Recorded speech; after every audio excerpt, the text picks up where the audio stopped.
We are live and the recording is started. Great evening to all of you. I, Dr. Neha Sharma, on behalf of IEEE Pune section, as well as Membership Development and Industry Relation Committee, welcome you all to this interesting power-packed event on emerging technologies and career opportunities. While experts from all across the globe differ on their nature and scale of emerging technology career, the professional and continuing education wing of University of Washington recommends technologists to monitor trends and develop a wide range of skills to take advantage of new opportunities. There are various research being carried out to identify top emerging technologies. But today, let's hear it out from our guests about the latest technologies and how it can carve various career options for all of us. But before we start, let me talk about IEEE Pune section that has brought all of us together. IEEE was established around 150 years back with a mission of advancing technology for humanity. It is one of the largest professional organizations with a global reach in more than 160 countries.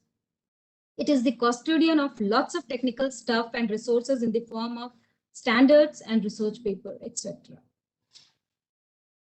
IEEE Pune section was formed on 26 June 2010 and presently has a member base of 300 professional members, 1100 student members, 20 student branches, 5 active societies, and 2 strong affinity groups. And we have not stopped. We are striving for more. Besides, we have formed special interest group for affordable agriculture and healthcare.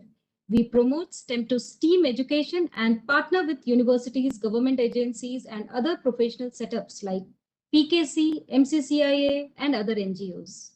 Put together, IEEE Pune section is very aggressive in creating an ecosystem that functions like a well-oiled engine in the interest of community. Today, this webinar is a part of such association and initiative. So without further delay, let me take the opportunity to introduce our first guest, Lavanya Raghuram. Lavanya is an IBM Distinguished Engineer and in the global government team in IBM, responsible for driving modernization of social program delivery at federal, state, and local government clients with hybrid cloud platform solution and intelligent workflows. She has an extensive experience in leading complex enterprise systems, develop high-value industry assets, deliver innovative solutions using blockchain, and shape cloud strategy for government. She is an IBM certified thought leader in architecture and government industry. She is an active mentor for women technical professionals, and she also holds 3 patents. We are very glad to have you here, Lavanya, on this IEEE platform. And over to you. Thank you very much, Neha and the IEEE team. And hello, everyone. First and foremost, thanks to all of you for taking time out and joining us in this session. I'm really glad to be part of this, and I'm happy to share some of my perspective in terms of the technology trends. Maybe if we can go to the first chart. Yeah. So talking about technology trends, this is something I closely relate to the Dilbert comic that you see here. And I'm sure all of us, irrespective of whether we are a working professional or whether we are students who are about to enter the workforce, the question that we always have in our mind is, what is that current technology trend? Where should I focus? Where should I upskill myself?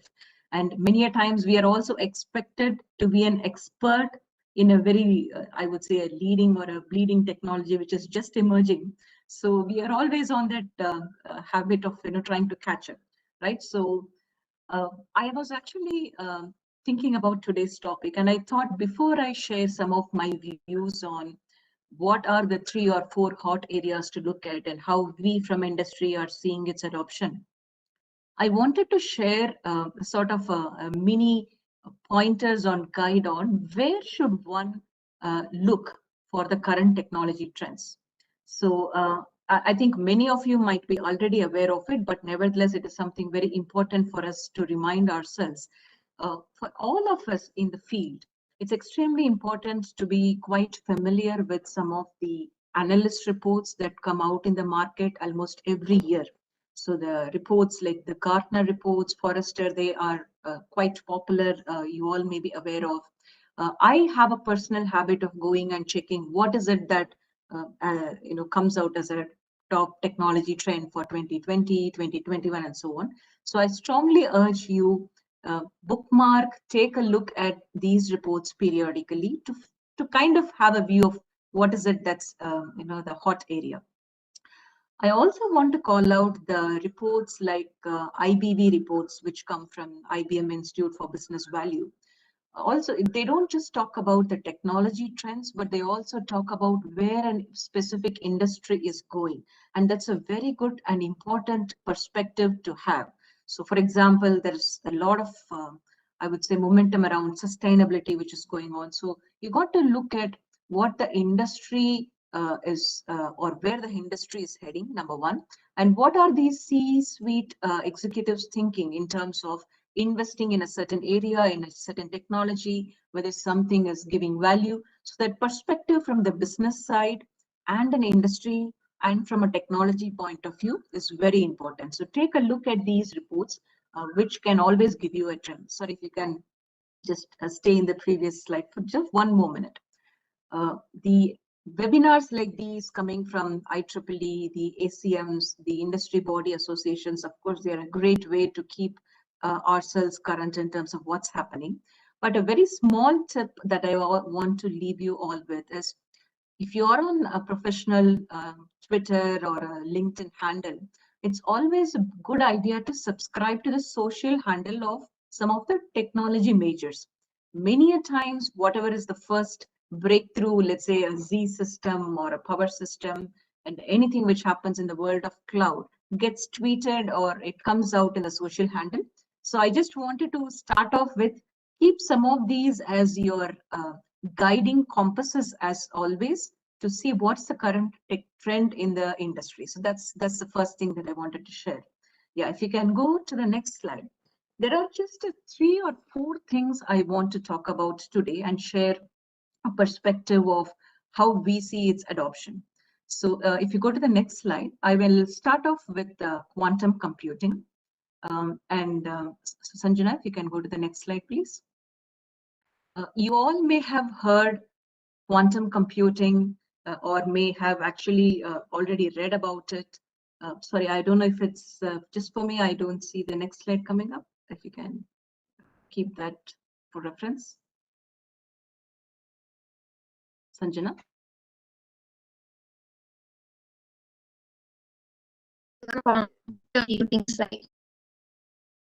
Okay, you moved to the next slide? Yes. Okay, sorry, maybe there is some refresh lag issues. All right, so from a quantum computing perspective, I think you all might have seen this is something which is a significantly major breakthrough in terms of how we do the computing from a traditional classic computes, in terms of the zeros and ones, and from a quantum hardware, the qubits that is there. So how does it really impact or change the solutions that we build, right? So one is the part of the hardware. So the massive compute power that is now made available to us, that all of us can leverage. And then the software side, where you are building the circuits, where you're writing your, which is nothing but a schedule of instructions, which will run on that quantum computing hardware. And then a series of compilers and other programs. So if you take a look at the picture to the right, you can see most of the progress and the focus right now is at improving the quantum systems, where we are going about increasing the number of qubits and the processing power and so on. And there is also a lot of these better ways to compile the circuits and the runtimes which are coming out. But what will happen in the coming years, which is what the development roadmap gives you, is there is going to be a lot more of the models and the applications that are going to be running on quantum. In fact, one of the first disclaimer I wanted to make is, in the 3 or 4 topics I'm going to touch, I am not going to talk about AI and ML. And the reason being, it is actually going to be an integral part of every new technology trend that you will see today. So as you can see, the machine learning models that you will write, any models that you write for, let's say, optimizations or any problems you're solving, can actually run on these quantum and take advantage of that compute power. So it's extremely important. I would suggest that, have some understanding, even if you don't go too deep in the AI ML space, but it's something that's going to be at the intersection of every new technology trend. So the question is, how can, let's say, some of us or many of us can get started, even if you're not in the part of the group who is actually building a quantum computer, right? So first place is to look at this open source quantum development kit, which is Qiskit. It's extremely popular. It's open source and supported by IBM. Some of the prereqs that you need is Python and the linear algebra based knowledge. But it will be really good if you take a look at these open source development kits, and you will get an idea of how to start building your own programs to connect and leverage this quantum computing power. If you go to the next slide, I want to talk a little bit of, okay, fine, we have a massive compute power. We also have supercomputers, but how does it really impact me as an individual in the industry, right? So from the reports, from the predictions, there is a clear view that there is a huge market of, as you can see, about $65 billion industry by 2030. So the market is huge. For all of us, there are different ways in which we can get involved with the quantum computing space. If you are in the path down as a researcher, definitely you can go down that path. There is already a lot of work happening. Teams like CERN are making use of it. Particularly, you may have known about this LHC, where all the particles come and collide. There is massive amount of data which is generated. So they use quantum computers to analyze all of that information and data sets.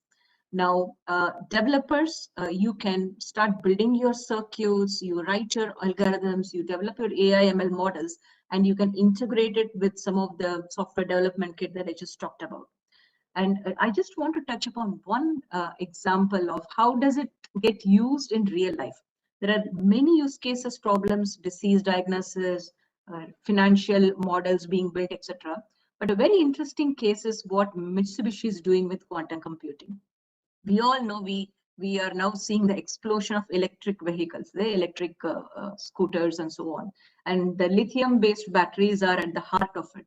Now, the real challenge they are trying to solve is the heaviest part of an electric vehicle is actually the battery, because, and if they can reduce the weight of that directly can impact how the performance is improved, how much time and further it can go on and so forth. So there is a lot of experimentation going on in terms of a molecule level from a lithium ion. If we can go to the lithium oxygen, how does that improve? So these are solutions that will impact our day-to-day life. So that's one space clearly which has got a massive potential. And in terms of the besides the online resources which are there that you can go through, there are also certifications available. For example, there is a developer certification from IBM for quantum, it's available. So that's a good way for you to sort of get a credential for the expertise that you are building in this space. So this is one thing I want to clearly highlight in terms of the future trend. If you go to the next slide, I think automation is something we all have seen or at least already working on. But there are a few things I want to call out from the automation standpoint. And the first one is there are multiple layers to automation, starting from RPA, which is the robotic process automation. Pretty, I would say, straightforward in terms of you take all the manual tasks and how do you automate the repetitive manual tasks. Typically used in most document-based, physical paper involving processes. Any industry client where you have a lot of those paper-based processes, you will see, or you might see already they are using RPA, where there are technologies to scan it, it's going to digitize, it will extract information from those structured and unstructured sources. But taking that to one level higher is the intelligent automation. Once again, I said AI ML is there at the intersection of every technology trend. So intelligent automation also, by leveraging AI/ML, will determine what's the best way to automate. Take a simple example. If you are calling any customer support, yes, we all have listened to the menu and the options. Somebody comes and speak to us. But with intelligent automation using AI/ML, if the system knows that it's me who is calling, and maybe there is already a certain pending application. Maybe I put in a pension fund withdrawal application and it's in a certain stage. It may not have to even give me a list of standard options, and it could directly say, hey, are you calling to check the status of your current application? So that's the content contextualization, which is driven by AI/ML. So this is not prevalent or it's grown huge, but a lot of shift is happening there. So AI/ML in the context of automation is really picking up a lot. And taking that one step further is the intelligent workflows. So intelligent workflows is about cutting across multiple, I would say, the lines of business or the processes that exist in an enterprise. It's not only the RPA and the AI/ML, it is also about how you design something keeping the human experience. And the human experience can be internal, external users, or about the overall end-to-end visibility, right? So there are different layers to it. And this is an area where there is huge focus. In the next slide, you can see how the landscape is shifting. So you can see in the automation space today, most of them are already adopting the standard manual repetitive tasks with getting automated. Yes, that will continue to grow, but you see the other two categories of intelligent automation and the workflows, which is across enterprise. There is going to be a huge growth in the next 3 years in terms of how can you leverage AI/ML with the intelligent process automation technologies. So there are a number of solutions in the market, be it right from WDG or UiPath. So when you're looking at an RPA, make sure you also combine that with the AI/ML, and that's a very powerful space to be in because of the opportunities that are there. So that's the second one I just wanted to call out. Moving to the next slide, the third one, I think 5G and edge. Again, this is something which all of us might have, be anticipating and expecting here, at least in terms of, upgrading to a 5G network and so on. But this is one technology that is going to disrupt every industry. As you can see, the opportunity itself is huge. And so what does it really do to the way we build solutions, right? So you have your compute power now in your cars. Your cars now have more features. Your watches, your smartwatches have more features. Your mobile phone has more features. So all of us have number of edge devices which has higher compute power. And then you got this 5G, which has got a huge bandwidth, which is able, giving you the power to stream and do a lot of things, which means even your analytics can be at the edge. So ML is going to edge. Your machine learning and AI is going to the edge. And there are solutions, for example, components like Hazelcast to look at in-memory solutions. So the way you process and handle things, keeping everything in memory, you don't have to go to a central solution or a server and come back. So even AI/ML goes to the edge. Data doesn't have to go to a central system for analysis. Data is there where it is. It gets analyzed. You have a peer-to-peer network and the models, and then you take the necessary decisions based on whatever outcomes come. So there is tremendous change and compute power and this technology. It is disrupted the way you are going to deliver your solutions. And the moment we talk about edge, you also have a lot of other solutions which are changing. So if I have a compute power and a solution deployed in my watch and various other things, or even at the, let's say, edge servers, as we call it, you should be able to manage these servers in a disconnected mode. You don't have a network connectivity all the time, right? So there are solutions and servers we deploy where, let's say at ports, a classic example, trucks and consignments and ships are coming in. So you need to have solutions at the edge which can work in a disconnected mode, manage itself and secure itself. So that there is a whole bunch of opportunities. The augmented and the virtual reality will also have a much more day-to-day impact and the solutions that you will see coming in the market will also change because of 5G. So this is definitely an area which is only growing to go more. And as you can see, the kind of usage we have today is just 10%, and it's expected to blow up to at least minimum 75% in the next few years. So this is one thing I would strongly call out as a key focus area to look at. And if I go to the next slide, I think there are a few more. There's only little time here. A couple of points I want to call out, and I think we should observe the trend in the consumption models. We all know there are multiple cloud service providers, but it's a reality and a fact that an enterprises will have multiple clouds. So your own understanding of not maybe just one cloud, not one AWS or Azure or Google or IBM, I think a knowledge of multi-cloud is going to be important, because you will be building solutions that span different cloud. That's one. And the second thing which is picking up is about industry cloud. So even if we have multiple clouds, we are still thinking about picking different pieces and still building things. But industry cloud will actually give industry specific solutions, banking specific solution, and or a government specific solution. That's coming up. So that's another, I would say, a trend shift which is happening. And the last thing is the platforms cloud. I think many of you must be already familiar or using it. Classic example is Adobe. Everything is on cloud. You have Adobe Experience Cloud, you have Adobe Creative Cloud. You are no more having those bespoke tools that you're consuming it. So they're all coming in a cloud model. So the model of consumption changes, which means if you are, let's say, looking at as an entrepreneur in kind of building some solutions, I think you have to keep this in mind in terms of which direction you will head in the industry solution or a platform solution and so on.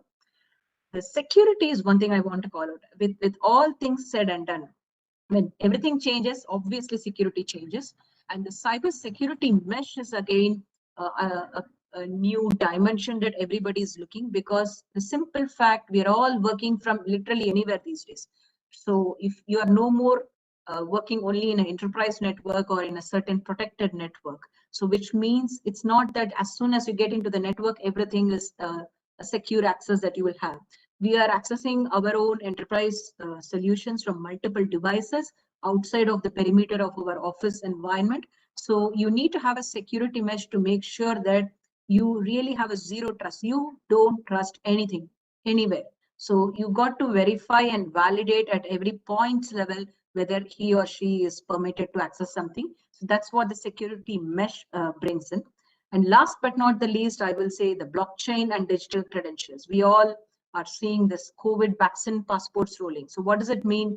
Anything that you are required to share as a credential, credential can be your passport, about your education certificates. Nowadays, it's a vaccine certificate. Everything is getting on a blockchain platform so that the verifiers know that it is genuine. So the trust element is coming in. So this is another space where blockchain is going to be a sort of everyday use solution very soon in different parts of our life. So these are few things I just wanted to touch upon. Maybe the last comment I will make in the final slide. I think all said and done, the technology trends is not something which is there a select bucket list that we all have to learn and bring ourselves up to speed. Whatever job you may be getting into or whatever area you're already working, it could be a testing, or you could be working in an SAP or a database. Everything is changing. So you have to always look at what is the transformation that's happening. So testing is also getting automated. There is intelligence platform which is coming. So doesn't matter which area you're working on or you plan to join, look at the kind of solutions and the trends that are coming in and try and move forward to the next level, so that we don't have the problem of what we saw in the first comic strip of you're already required to be an expert. So with that, I will hand it over back to the panel team, and thank you for the opportunity.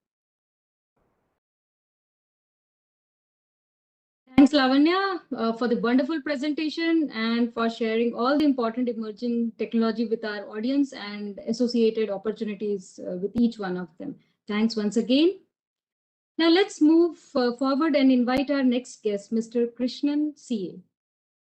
Krishnan is a business unit head for higher education at TCS ION. He carries rich experience across geographies and in India, working closely with Fortune 500 clients across domain.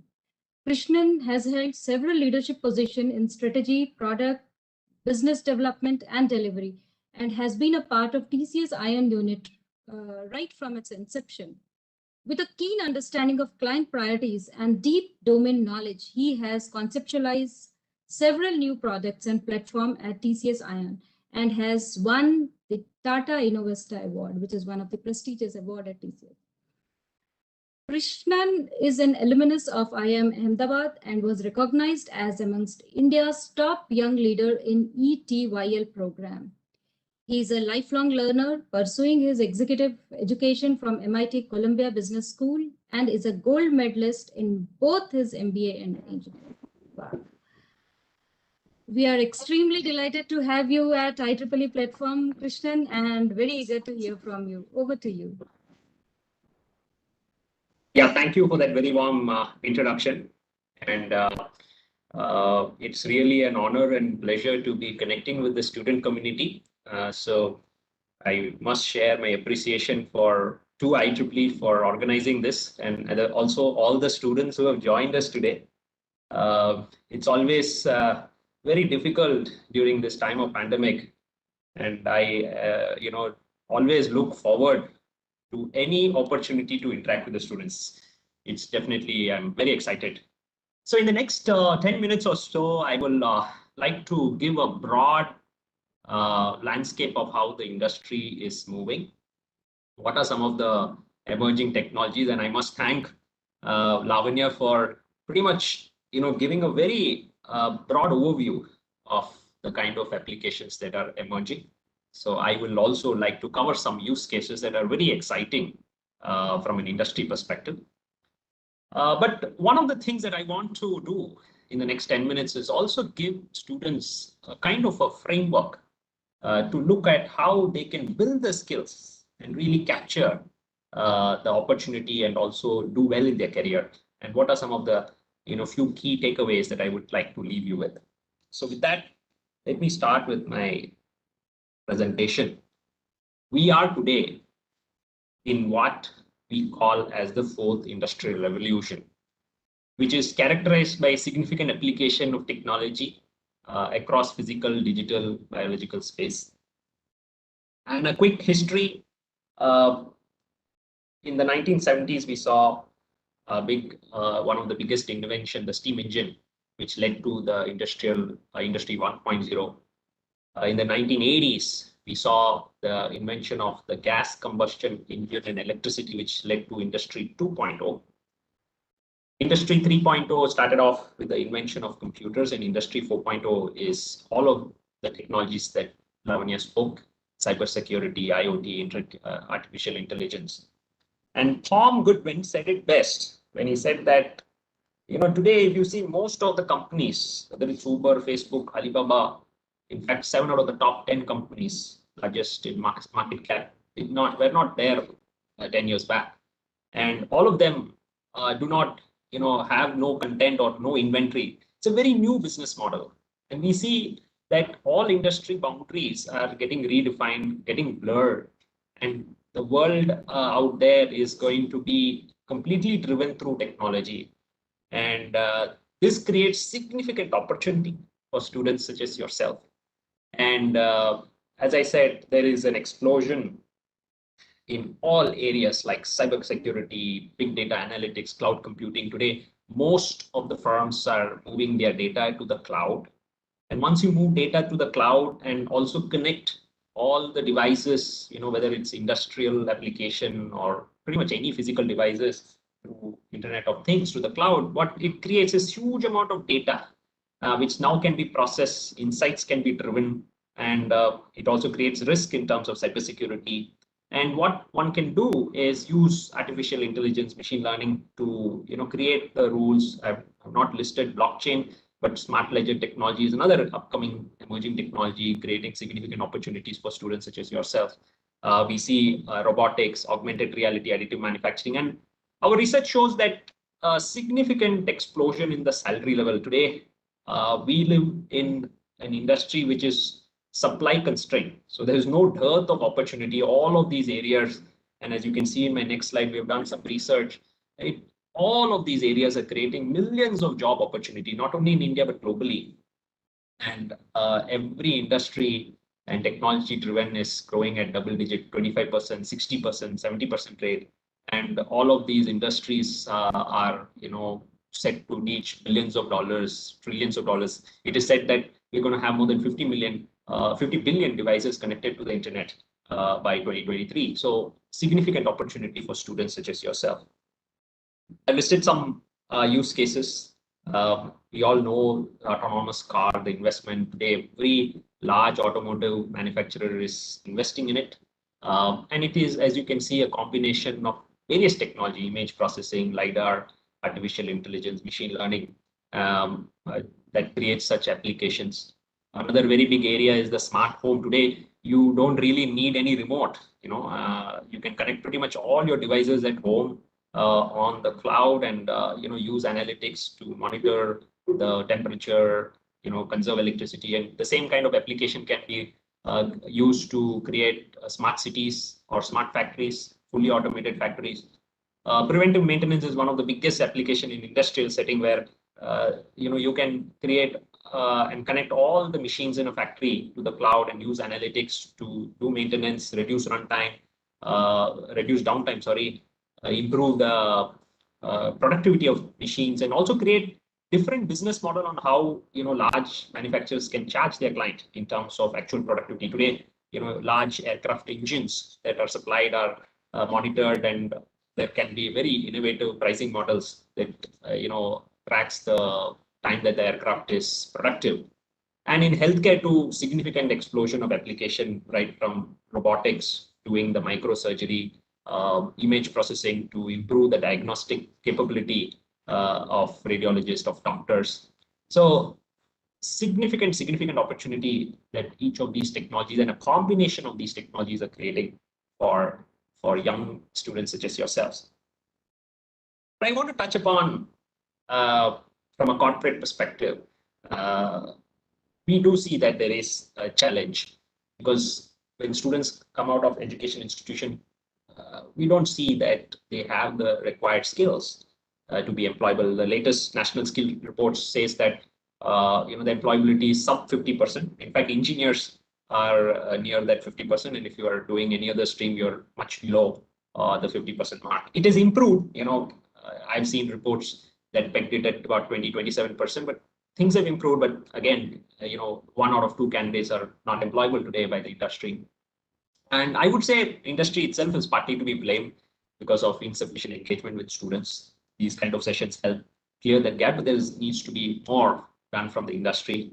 And primary challenge is that the pedagogy in the academic world is still very theoretical, not giving students the required ability to master these skills and understand how they are applied in the industry. And clearly there is a mismatch in terms of what the student's capability is, inherent capability, and what they get to work. So the last thing you want as a student is get employed in an area that doesn't really meet your inherent capability. So as I mentioned, I wanted to leave you with a framework on how you can take steps, be proactive, take steps to address this gap and really put yourself in a track where you can leverage all of these opportunities that I spoke about. So listed on the row is a set of criteria that you should use while picking up training programs. So the questions that you need to ask yourself is how much of this program is delivered by industry experts? What are the kind of industry and academia that are coming together, the quality of institutions that are driving these programs? Is it aligned to the regulatory framework? Or is there a digital component of the course? Because pure online programs have limited effectiveness when it comes to learning. Are there hands-on? Is there a proctored assessment which will add to the credibility of the course that you're doing? For example, a lot of students today complete many online programs, but the industry doesn't seem to recognize them because it doesn't have a proctored assessment component attached to it. And also the program, does it have an internship and does it create final job visibility for you? In the columns, I've listed various available options. There are so many edtech players, corporate players, pure online players, some programs from the government, and then there are freemium players where you can pretty much take a course for free. But as you can see, not all of them are giving a balanced view of what one would need to have effective learning. So I thought I'll give you this framework and leave you with 5 key messages that as a student, if I were in your shoes, how would I go about preparing myself? So I will definitely look for certifications. Gone are the days that only a degree from the institution is sufficient. So you definitely have to look for industry recognized, industry designed, industry delivered certifications. Enhance your skill in all these areas, possibly pick certain areas which will give you a broad understanding, but pick definitely 1 or 2 areas that will give you a deep understanding of 1 or 2 areas that are coming up as emerging technology. Other thing is programs where the industry is delivering it, or you get to network with the industry is another very important criteria that should be there while you choose programs. Also look for areas which have maximum growth prospects. Definitely, if you see an AI, ML, data science, and all the ones that I listed have the maximum growth prospect, which is either short term to medium term. And there are other technologies that are a little bit further away. So you might be better to pick something that is really growing. Don't pick up things that are very experiential, still experimental. Experiential learning is another key component that I would advise students to look for, because it is not just the theory that matters. You need to be able to apply theory in real world problem and solve problems at the industry. So programs that will give experiential learning to you is extremely important to pick up. And finally, definitely look for doing as many internships as possible, because nothing beats working in an industry setting. And today, with the pandemic, there is definite opportunities for students to do remote internships, and make it a point to do as much internship, build your networks with the industry, and look for how all of this gets applied. And more you learn, more you interact, you will be able to really capitalize the opportunity that is getting created. So with that, I will hand it back to the IEEE organizers. Thank you for this opportunity. I hope you found it relevant, and wish you all the best. Thanks, Krishnan, for that excellent presentation and bringing out various trending career opportunities, technology-driven applications. Not only that, you also brought out the challenges freshers face during recruitment. And last but not the least, you shared various learning options which were very relevant, Now let's move towards the most awaited section of today's event. Yes, that's a panel discussion on emerging technologies and career opportunities. And the esteemed panel members are Lavanya, IBM Distinguished Engineer and CTO Social Services IBM, Krishnan CA, Business Unit Head for Higher Education at TCS ION, Dr. Rajashree Jain, Professor SICSR, Pune, Secretary IEEE Pune, IEEE India Council. And this discussion would be moderated by Mr. Dinanath Kolkar, Chair, Membership Development and Industry Relation, IEEE Pune Section, and Vice President and Global Head, Analytics and Insight, TCS. So without further ado, let me invite Mr. Dinanath Kolkar to take the proceedings further. Over to you, Dina. Thank you, Neha, and thank you, Lavanya, Krishnan, and Rajashree for being part of this panel and having this discussion with me. And it was great to hear both Lavanya and Krishnan talk about the emerging technologies, different opportunities, and things like that. But let me use this opportunity to get a more practical perspective, because you guys are all either both of you are in the industry. Dr. Rajashree is very much working with a lot of students. So having ground level experiences would be very useful to share with the team. Let me start off with Lavanya. Lavanya, you brought about very interesting perspective earlier that while the technologies might emerge and new ways of solving problems using the art of the possible will exist in the future.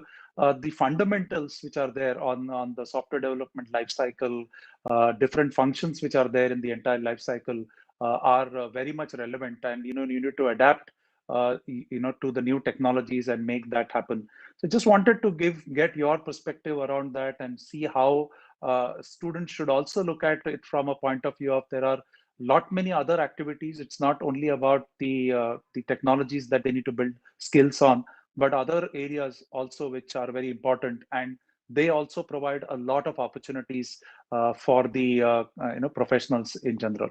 So your viewpoint around that, Lavanya? Yeah, sure, and a very, very relevant question, Dina. It's like I equate it to an analogy of you may have all the ingredients to cook a dish. End of the day, you still need to know cooking to get a great dish, right? So you may be an expert in a technology, you may be working in a fantastic area.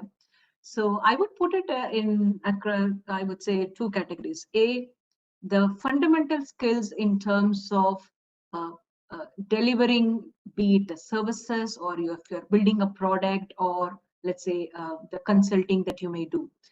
I think those are extremely important independent of any technology. So I would start with your strong conceptual knowledge in terms of how you go about and the hygiene of the building code, your architectural thinking in terms of bringing solutions together, in your ability to look at a business function and requirement and translate it into what is it that is now needed as an IT solution and a requirement. These are some basic skills that you got to build and which will really help you evolve as a professional over a period of time.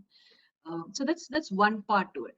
The other part is in terms of the area that you work on. Like I said, I briefly touched upon when I concluded my presentation that let's say you are starting as a testing professional, or you are starting to work in mainframes. Sometimes I get this question that, oh, I'm working in a legacy technology and so on. There is nothing as legacy. I would say, in fact, the day your solution gets deployed, it becomes a legacy because something else comes up, right? So there are some absolute basic blocks that everybody must be familiar, irrespective of the technology you're working on. Since everything is moving on cloud, make sure you have the basic understanding of, let's say, deploying to a cloud and the things like the containers and Kubernetes and so on. And the second thing is, whatever area you're working on, look at the auxiliary skills. For example, if I am working in a mainframe solution, I should look at what are the ways in which I can start making the mainframe capabilities available for the other channels conception, maybe the integration related skills, and things like DevSecOps. Everybody needs to do a build, a continuous integration deployment. Irrespective of the technology, the function, industry you're in, having these basic skills and developing them will really help you, and it will really help accelerate your career to the next best technology or the complex project. That's how I see it. No, absolutely. I think at the end of it, it is all about what is the purpose you are driving with technology. And I think our purpose technology is there to enable businesses, and to a large extent, technology is leading businesses to come up with new models and new ways of providing the services, and which is absolutely what you conveyed, Lavanya. Let me just switch gears and come to Krishnan. And obviously, when you look at the learning and the education ecosystem that exists today, there is a great amount of abundance as far as what options are available to the students to learn from, and you showed in your the chart that you had different type of things that students can do.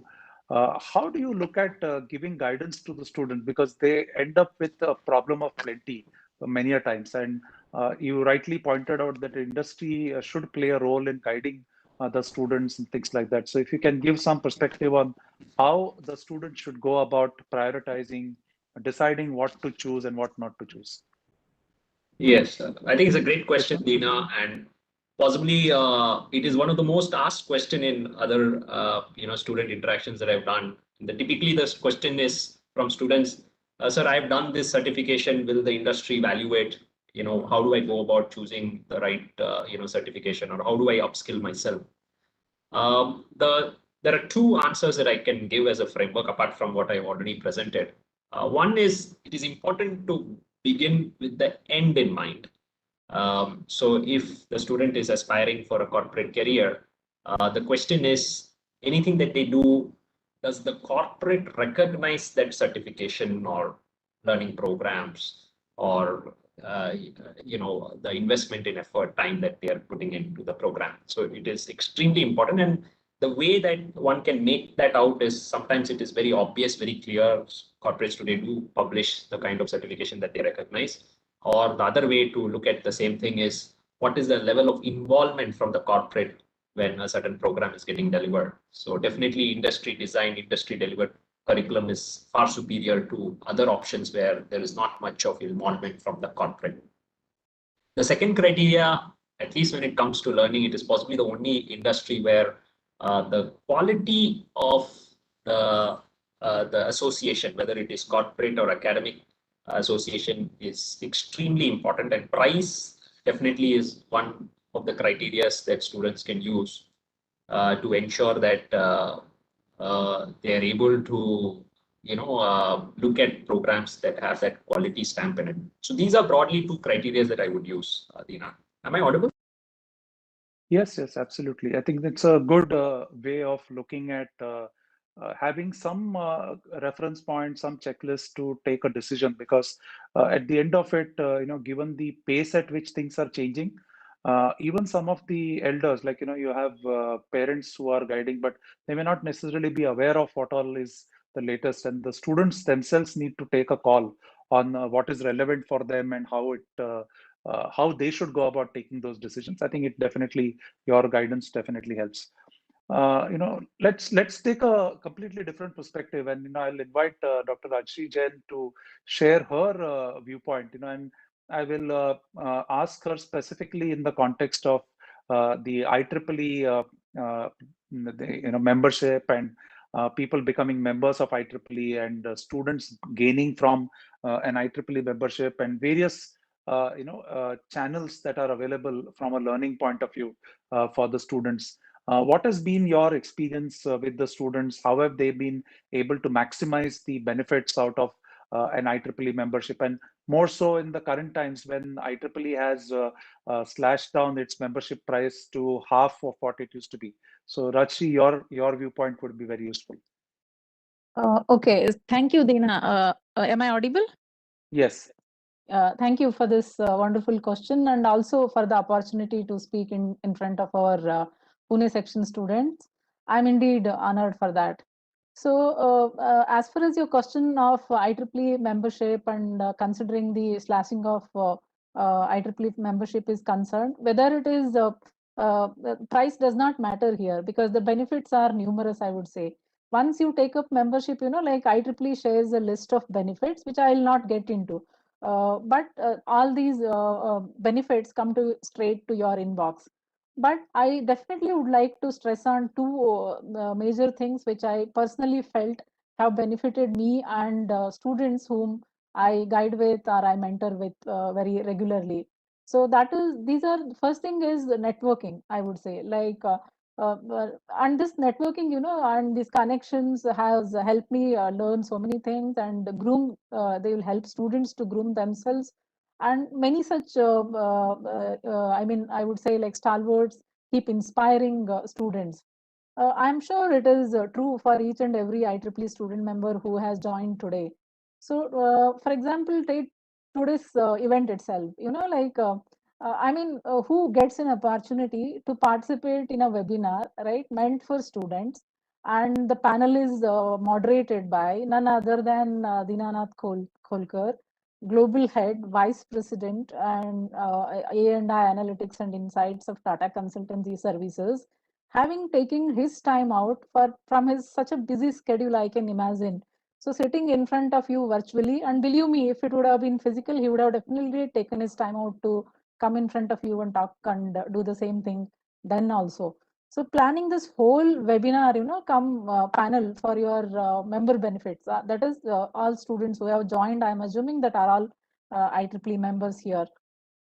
The whole webinar model was conceptualized under his leadership with Lekha, Neha, Girish, Jagdish, and me, Lavanya, Krishnan joining here. So why are we here? Just imagine why are we here. So I just see one connection, and that is going to be IEEE. So you as a student member right now are in the recipient's shoes. So whereas we are here to say give back, to motivate you, to mentor you, and to support you.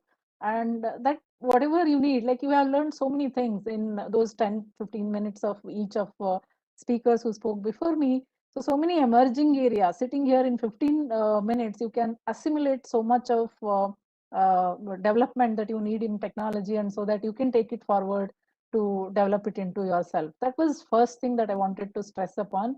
So that is the networking platform IEEE provides to we, the members as. The second, for those members who take out their time and say that they're ready to take responsibility as volunteers. So the second volunteering experience has been also great. I have so many examples to share here. So just yesterday, I received a message from one of our past student member from PICT, Purva Ekta Pure. So she was thanking all of us, like Pune section members, and asking our seeking blessings for her future. So she has got an IIM MBA admissions, and she is moving from Siemens to now again further education.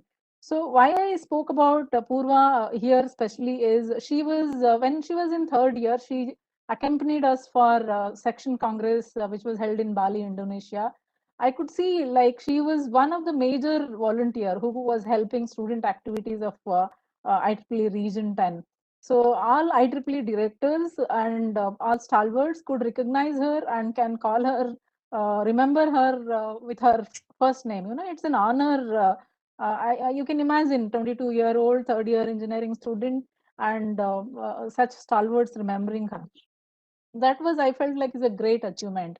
The second example that I would like to give here is some of you, so student volunteers must have met him because he was our last year's section student representative, Mr. Gaurav Sonawane. So I remember him participating in his second year as a project team or something, and the activity was held in our institute, and it was the prelims of an international project competition, and he won that project competition.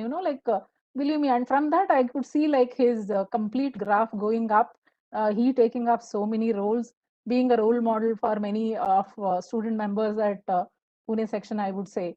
So these are some examples of volunteering and then being a member, what all opportunities you get. But apart from these, believe me, there are a number of opportunities as an IEEE member. You have travel grants, scholarships, free courses, number of ebooks being made available to you, awards. You can keep applying for awards, and already Krishnan and Lavanya emphasized on getting these gap filled through internships and opportunities. So, and that is plenty. So right now itself, you could get mentorship from so many of us here. So in summary, I say that being an IEEE member definitely helps you, because 50 plus technical areas, you can definitely choose, you can be as technically current as possible. And apart from these 50 what is it like technical societies, you also have horizontals like technical activities, educational activities, humanitarian activities. Like our Pune section itself has two special interest groups in these horizontal areas, and we recently had activity under educational initiatives. So I mean, there is so much to take and as well as give back. So I always suggest, like, you have to take that one step, that take this membership, and you will definitely reap those benefits. So these are my advice to the Thank you, students. Thank you. Rajashree. I think this is very useful. I'm sure the students are already getting the benefits, but I think the important thing is for them to propagate that and get some of their other colleagues take the benefit of it. So the folks who are there on the call in the audience, if you have any questions for the speakers and the panelists, please put in your question on the Q&A. which is there. You can enter the question. I will pick up some of your questions from there. But as we can continue on the discussions in the meanwhile. So I'll ask Krishnan. Krishnan interacts with a lot of academic institutions in the context of his role in deploying the ION product suite of TCS. Krishnan, just give us a feel of how education institutions are, innovating, and especially given the disruption that they have seen in the last year and a half or 2 years. How have they picked up things? And one is emerging technologies to be brought as a service to the students, plus adopting emerging technologies to be making the entire education experience itself a very interesting one. So if you can share some lights on that.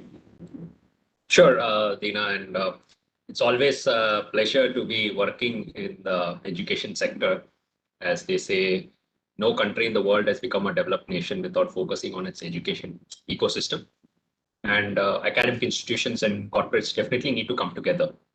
There are three areas that I see significant opportunity for institutions and industry to collaborate. The first area is how can we take a look at the current curriculum and ensure that we are able to revamp it and increase the different pedagogical elements that technology brings. And that's an area that we are looking at partnering with many institutions. Take a look at the current curriculum, enhance it by bringing in more hands-on, bringing in more technology-led experiential learning components, bringing in more industry to deliver the program, take a proactive role in designing curriculums that meets industry expectation, integrate internships, making it more aligned to the AICTE and UGC mandate of the LTP model. So that is definitely one area where we are working with a lot of institutions. The second area is launching new programs with some of the top institutions like IITs, which are full-fledged degree programs, and a large component of it is delivered by the industry. And we are bringing the entire ecosystem, whether it is industry to deliver it, the OEM partnerships like with Intel and even IBM to bring in the technology to ensure that there is good adoption and experiential component, hands-on labs being set up. So these are full-fledged degree program. And the third area where we are investing heavily is to create learning and practice zones across every district. Because one of the big challenges that we do see, and a lot of reports have said, is that learning cannot be pure digital. Though there are a lot of players trying to do that, there is enough reports and research to suggest that the learning, there is significant learning gaps that gets created when you go pure digital. So the learning of the future, even post-pandemic, is going to be phygital, and the necessary investments in terms of learning and practice zones across the country, where students can go and take part in an immersive learning experience in a lab. And we are setting that up in every district by partnering with institutions. So these are broadly three areas where we see significant opportunity, Dina, and according to some latest reports, it says that about 15 million additional learners are going to join the ecosystem for digital learning. So the opportunity is huge for learners, and we believe that the future of learning will be digital, and we are working towards it. Absolutely, and I've been privy to some of the discussions which are happening in some of the institutions, looking at collaborating with foreign institutions, with academy, with the industry partners that they have, launching new programs. All of that is absolutely happening, and that is definitely very encouraging as such. Let me move over to Lavanya, and more to give the students and the professionals a feel of how organizations identify these trends and emerging technologies. What is the type of investment which happens in research? Because obviously, if a technology is emerging, there are two elements of it. There could be hype around it, which would make people invest in it, or there could be a real opportunity which is there, and you need to put your bets onto it. We've always admired IBM for its entire focus on research and forward-looking things and stuff like that. So if you can give a perspective around what really happens, so that and are there opportunities for academic institutions to participate and get a view into what's upcoming through those type of research collaborations, that would definitely help. Yeah, definitely, Dina. So I would say it comes from at least, again, two different angles. There is a lot of research work, as you know, that keeps going on. So classic and the current example I talked about from a quantum perspective. So the teams are making breakthrough, and then we have an amazing, huge compute power and huge opportunity to solve problems. Unlike supercomputers, where now the quantum is being democratized, where everyone can actually make use of that power and solve problems that we couldn't do it in decades. So the trends one way get influenced by the research breakthroughs that we have. And the second dimension is from the market. So that's where, when I even started the session in earlier, I really urge all the students to look at some of these IBB reports. So in IBM, the Institute of Business Value, it actually works very closely with the C-suite executives, with our clients, with the industry, where the people eventually who are going to use and make those investment decisions, they give answers and respond to the question in terms of where do they see them investing or making a shift in their organization in the next few years. So some of those research or the industry's research reports and that comes out of IBB, that's a very good indication to say, okay, where is the market going to move, or where there is huge potential? What are our clients thinking? What are their biggest pain points? So it's a combination of both the demand in terms of what the industry needs and new breakthroughs which come up. And the amalgamation of it is what I see determines that a breakthrough without a need and a need without an equivalent technology to solve is really not serving the purpose. So when they come at that perfect intersection, I think that's what then goes on to become a hot tech trend, I would say. Sure. Thanks, Lavanya. There is a question from the audience. We have Piyush Chaudhary from AISSMS COE asking a question. His question is that, when they are in an academic career, they develop a lot of technical skills. Okay, they, as you would imagine, they would pick up some program or the other, do some projects, build up some skills. But eventually, when it comes to the job, the skills may or may not be directly relevant. Or they may be ahead of its time, that the organization may not necessarily have a particular demand. So how does a student decide in such situations, and what is the guidance that you would give them? Are these skills completely waste that they have built, or at some stage in the future they could potentially be useful? So maybe we can start off with you, Lavanya, and then Krishnan can add on to it. Sure. It's a very, very relevant problem, and it's not a problem only for students, it's a problem for all of us, even in the workforce. We may be working in something, we trained and picked up a skill, and maybe that next client or the project didn't turn up, and you end up doing completely different piece of work, right? So I would look at it in two ways. Knowledge never is a waste, number one. And second, yes, end of the day, it's the business demand that determines, where we work. So yes, you may end up doing something else, but I think you can still apply your knowledge in different forums. Now, internally in our organizations, if I talk about IBM, we've got this huge network of what we call as Academy of Technology. We run initiatives. So there will be always an initiative running in one of the skill area that you may have. So you can go and contribute in those organizational initiatives. And externally in an open public domain, there is a huge focus on hackathons, right? So it's a purpose is, yes, you may be contributing to a public problem, and it's something that you can leverage to apply the technology, but it will also go on to pay back in your future career, because any contribution made to open source, you can build open source a solution and push it to open source. Anything that you do that is going to demonstrate your technical leadership and thought leadership over the next few years. So I would say it's never a waste. Yes, you may not have a project in your current setup, but you explore other avenues within your organization, or go and just contribute and build in hackathons. That's a great way to build your credential or add to open source. Krishnan? Yeah, it's a good question. The way I would like to respond is, like Lavanya mentioned, learning is never a waste. But at the same time, I would say that to really build expertise in any particular area, it's the 10,000 hour rule, right? It takes a lot of time to build expertise. So my advice to any student is get exposed to as many, technologies as possible.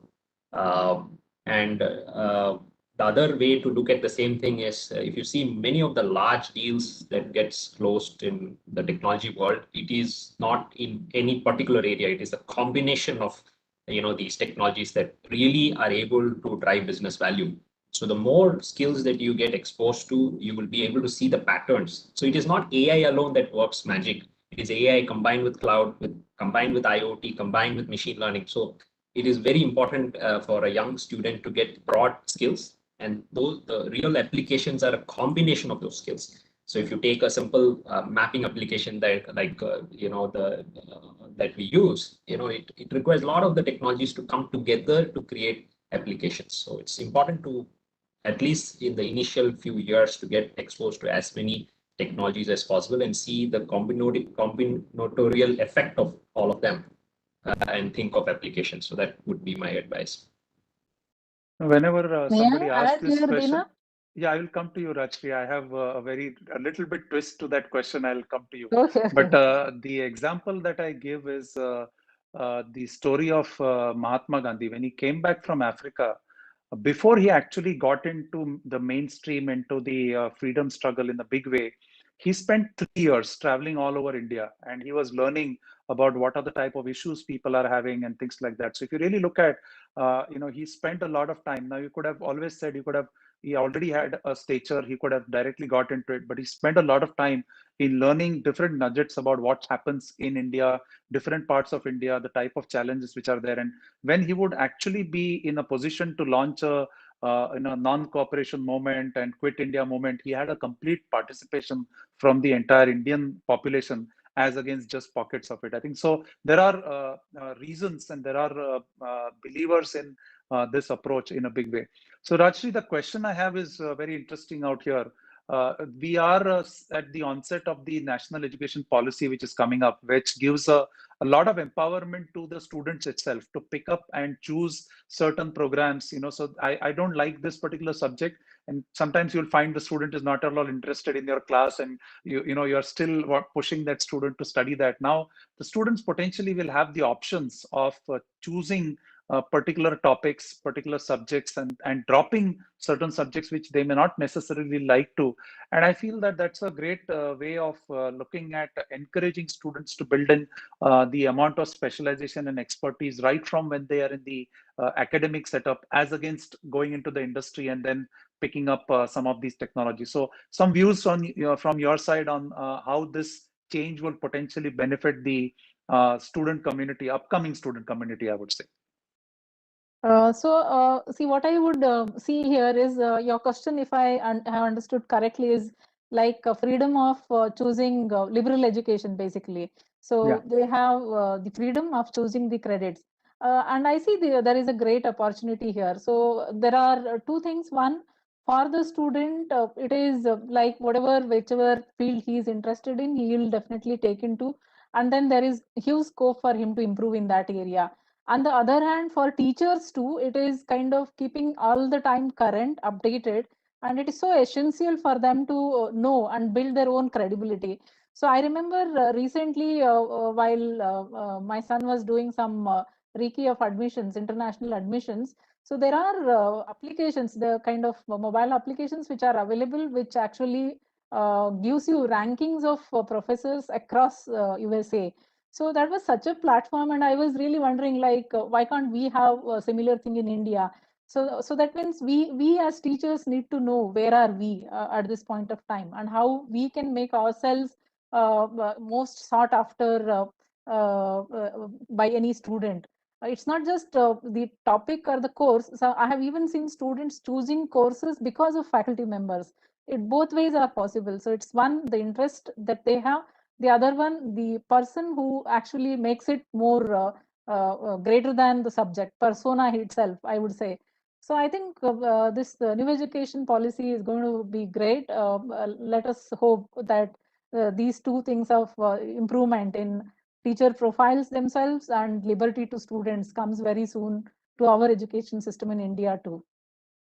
So I will end the discussion with a question very specifically to you and your guidance to your community, that is teachers, people who are involved in the education institutions. How do they themselves keep themselves ahead of the curve? How do they participate in emerging technologies and learning new things? If you can, share your own experiences, and I have seen you, push your students to look at some of the emerging things, and it happens because you are up to date and you are keeping a tab on what all is happening. So some guidance from you for your community, that would be very useful. So I think this is very interesting, and then I am really getting myself into those old days. I remember as a very meticulous and sincere student learning religiously those Maxwell's equations, and some of you could relate microwave theory, antennas, and propagation, etc., etc., and for which I got even gold medal and ranks and other thing. But believe me, I have never used in my teaching career of 30 years. I have never ever taught them. And maybe I might have used them in writing some research papers or something. But whatever I have learned in my post graduation, I am a double post graduation MSc as well as MPhil. It never came to my teaching career. So that means within 4 or 5 years, whatever I have learned was already not useful to me because I chose a different field. So that means what I mean to say here is your teaching career, the span of not only teaching, any other also. In one of the World Economic Forum I was looking into, so maybe I think skilling, reskilling, and upskilling is required every 4.2 years. That was way back in 2016 or 17 I had referred. So that this lifespan, this shelf life of your skills has much more might have reduced considering the current pandemic situation, and also companies adapting to very agile technologies, distributed workspaces, and stuff like that. So that means we as teachers also do take a lot of risks in terms of every semester we try to teach a new course. And that's really a risk because we need to prepare ourselves and teach. So from my own experience, from analog circuits to digital circuits to processor architecture to so many different assembly programming to object programming, I have taught a large canvas like research methodology to entrepreneurship. And the journey of this was very, very fulfilling, I would say. So the other thing is like webinars like this. So see, we spend extra hours in attending these. And why? Because we assimilate that knowledge here. So most chunk of our knowledge comes from such discussions itself. And then rest, whenever we want to brush up, we do take our own courses. So considering the current pandemic, there were so many methodology changes that have happened in our pedagogy. Like we created video content, we had our own OBE based education system. Like the compliance from other side is also increasing. So therefore our teaching from classroom teaching to online teaching, blended teaching. So we also have experienced those changes, and we keep updated by attending such kind of webinars, and we also participate in conferences. Believe me, the research paper writing and reviewing is a great experience. You review papers, you understand so many emerging technologies and the way these people have used those technologies. We see large pool of students and researchers writing papers. So an IEEE again provides you a great platform as far as webinars and then uh, conferences are concerned. So I have got a lot of benefit out of say 10Con, IndieCon, PuneCon type of generic theme based conferences to even very specific theme based conferences like IEEE and etc. So IEEE, like is an emerging, and I think IEEE has helped me. So likewise, for most of the continuing education programs, IEEE also provides, and other than that, we do have I myself take courses from many of the MOOCs platforms. Whenever I plan next semester what course I need to take, so I learn it from myself for the first time, and then I teach. So that means it is never ending. As an educator, it's continuing education always. So I mean, its challenge is the same whether you are a student or you are an educator. you are a lifelong learner is what I believe, and I would give the same advice to my students also. I think the other thing is, I would say that the government is doing a lot of push on research to the academic institutions and Yes. encouraging them to take up some of the cutting edge projects which could potentially help the country. And they want industry partnerships. So they want it to be front-ended by the academic setup, but supported by the industry. And I think that will provide a great amount of opportunity for the teaching faculty to focus on doing some research initiatives which will keep them at the cutting edge of technology. So, it's been wonderful talking to all of you, Lavanya, Krishnan, and Rajashree. It's wonderful to hear different and a very diverse perspective, and I'm sure the audience also enjoyed it. So with that, I'll thank you again and hand it over to Neha. Thank you, Thank you, Zina. Dina. Thank you. Thank you. Wow, what a discussion. Lots of insight, lots of information. And it was really wonderful listening to all of you. But before we go ahead and formally thank all our guests, just a small note, there's a feedback form in the chat box. Please fill in. It will help us in organizing a better, purposeful event in future. Thanks. So before we close, let me thank Dina for driving this interesting discussion, as well as Lavanya, Krishnan, Dr. Rajashree for active participation, for generating so many valuable pointers. All of them were so very purposeful, informative. I'm sure our participants must have got lots of pointers, they must have got benefited out of it. I, on behalf of IEEE Pune section, thank all of you for taking out the time and sharing your valuable viewpoints, which is very, very critical for all our audience. I'm sure this must be a great learning for all of them. And would like to thank Dina, Lekha, entire membership development and industry relation team for brainstorming and providing a purposeful direction to this event. A big thank you to my student team. The partnership with them is always great as we learn and experiment and grow together. Finally, I would like to thank all our participants whose presence is the very purpose of this event. So stay tuned for the announcement of our next event. Till then, take care, stay safe. Thank you. Thank you, Neha. Thank you, Thank you. Neha. Thanks. Bye. Thank you, all of you. Bye. Bye.